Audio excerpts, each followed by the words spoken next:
Bonjour chers amis du monde entier. Aujourd'hui, je vais vous parler du pardon et de l'excuse. Pardon et excuse sont des synonymes. Cela veut dire la même chose, mais pas tout à fait. Qu'est-ce que pardonner? Pardonner, c'est dénouer les liens du passé, présent ou lointain, sans les effacer. Car le temps écoulé est par nature impossible à modifier. C'est aussi mettre en avant l'amour et non la revanche. C'est briser la logique de la violence des rapports humains. Pardon a parfois une connotation religieuse, c'est-à-dire une signification religieuse. Par, plus loin, don. Voici un petit aperçu du pardon dans les trois religions monothéistes. Dans la tradition chrétienne, héritière de la tradition juive, le pardon n'est pas réservé qu'à Dieu. Le pardon est une exigence. Le pardon fait partie de la prière la plus connue, Notre Père. Le pardon est présent de nombreuses fois dans la Bible. Dans la loi juive, Mishneh Torah, excusez-moi pour la prononciation, pas de pardon sans acte de repentance. Le jour du grand pardon, la fête de Kippour, tout le monde se pardonne. On pardonne les fautes envers Dieu et envers notre prochain, mais à condition que la réconciliation ait eu lieu avec l'offensé. Dans l'islam, l'Aïd el-Fitr, excusez-moi encore pour la prononciation, le pardon est mutuel. Le pardon entre les hommes. Le pardon est pas terrible, je sais. Le pardon est cité plusieurs fois aussi dans le Coran.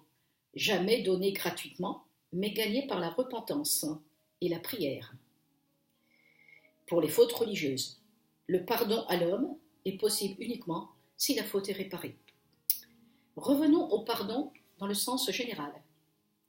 Il ne peut être qu'un face-à-face entre deux personnes, du moins, c'est mon point de vue. Que veut dire demander pardon? C'est l'offenseur qui demande pardon, l'agresseur, celui qui insulte, celui qui fait du mal, demande pardon à sa victime. Est-ce que tu acceptes de me pardonner? Est-ce que tu acceptes de me faire ce don gracieux qu'est le pardon? Qu'est-ce qu'un don gracieux? Un don gracieux, c'est un don accordé sans être dû, il n'est pas obligatoire, et sans rien exiger en retour. Si une demande pardon n'est pas acceptée, ce n'est pas pardonner. C'est un acte très fort, c'est révéler à l'autre qu'il n'est plus ce qu'il pense être. Un pays peut-il demander à l'autre de pardonner? Pour moi, non. Mais si le pardon est mutuel, c'est-à-dire fait ensemble, oui, il est possible et probablement nécessaire, car l'histoire du passé n'est pas faite que de mal ou de bien d'un seul côté. Maintenant, je vais vous parler de l'excuse.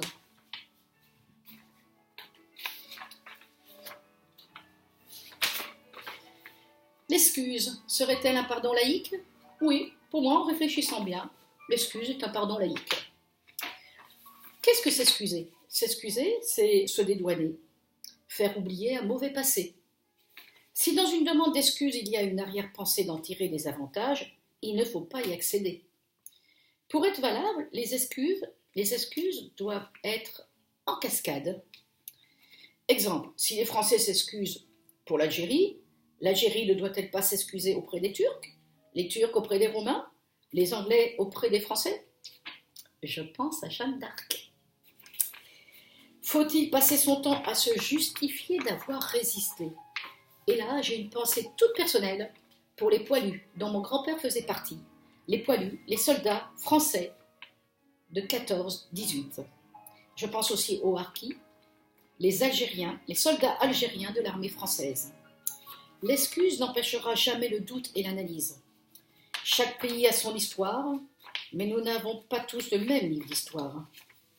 S'excuser, se repentir, oppose les Français les uns aux autres, sur des sujets récents et encore très sensibles, voire très douloureux. S'excuser seul relance la polémique. Remonter les mémoires communautaires, c'est favoriser leur concurrence et attiser les conflits et les rancœurs. Y a-t-il transmission héréditaire du statut victime ou bourreau? Non, certainement pas. Parfois, l'excuse peut être positive, et dans ce cas, elle atténue la faute. Je vais vous raconter une petite anecdote amusante, mais que tout le monde fait. Voilà, tout simplement, vous êtes convoqué à une réunion et ce jour-là, vous arrivez en retard. La première chose que vous faites, que vous dites, c'est « excusez-moi pour ce retard ». Donc en un mot, vous commettez une faute, vous êtes en retard, et la première chose que vous faites, vous donnez un ordre. « Excusez-moi pour ce retard ». Ben non. Quand on est en faute, on ne donne pas des ordres. L'attitude positive serait de dire « merci de m'avoir attendu » ou d'avoir patienté. L'attitude positive diminue la faute, d'où l'importance du choix des mots pour éviter les mots. MAUX. Merci.